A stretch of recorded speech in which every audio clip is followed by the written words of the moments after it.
දැන් මේ ළඟදී මම සිංහල භාෂාව ගැන වීඩියෝ එකක් කරලා මුළු ලංකාවෙම පොදු ස්ථානවල සිංහලෙන් කවුරු කතා කරනවා කියලා කිව්වම අඩු ගානේ මගේ මිත්‍ර හාමුදුරුවන්ක්වත් හොඳයි කිව්වේ නැහැ. මම කිව්වේ මේ ජාතිවාදයේ ප්‍රශ්නයක් නෙවෙයි මේකේ එක භාෂාවකින් කතා කරනවා නම් කවුරුත් ඒක හරි ලේසි.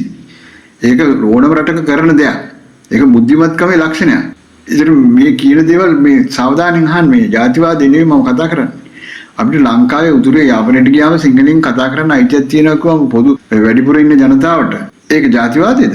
අපි මේ යුරෝපීය මිනිස්සු අපිට දීලා තියෙනවානේ මේ විදිහට කරන්න කියලා දැන් ඇජෙන්ඩා එකක් තියෙනවා. ඒ විදිහට තමයි අපි හිතන්නේ. අපිට නෑ අපේ චින්තනයක්. මුළු ලංකාවේ සිංහල මිනිස්සු විතරක් හිටපු රටක්.